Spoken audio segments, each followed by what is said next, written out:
regrettable parce que le Burundi est identifié comme un pays qui a un fort potentiel touristique.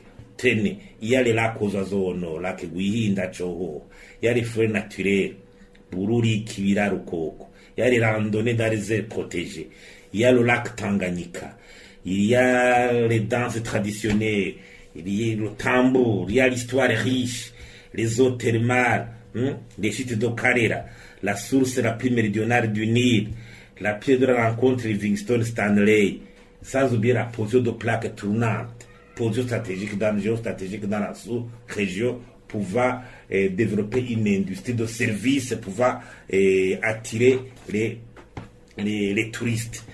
Mais c'est regrettable de constater que c'est le Burundi dans la sous-région, par exemple, c'est le seul pays qui enregistre moins de 10 millions de recettes, 10 millions de dollars de recettes provenant du secteur touristique. Le Rwanda a déjà dépassé le cap de 500 millions. La Tanzanie, c'est 2 milliards. Le Kenya, c'est plus de 2 milliards.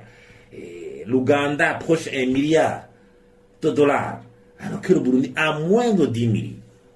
Ça devait être une source vraiment forte de devises, tenant compte que même au niveau des réserves de change de la Banque centrale, on a un niveau de réserve de change très bas d'environ 1 mois.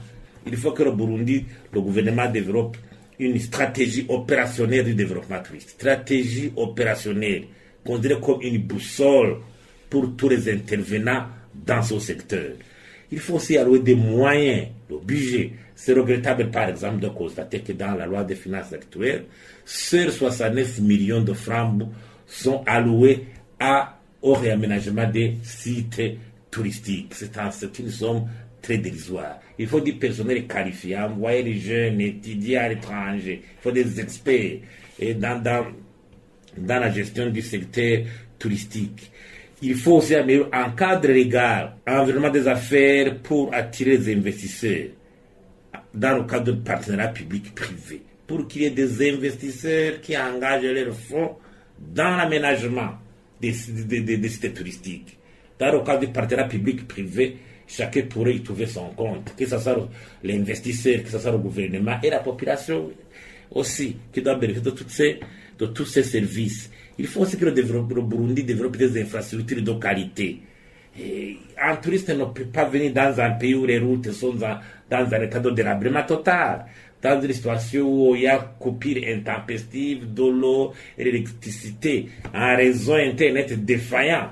Donc, toutes ces infrastructures constituent une base pour l'attraction des touristes. Il faut que le gouvernement vraiment développe les infrastructures de qualité aussi et favorise l'investissement dans le secteur touristique, plutôt dans le secteur hôtelier, pour avoir des hôtels pouvoir accueillir ces touristes.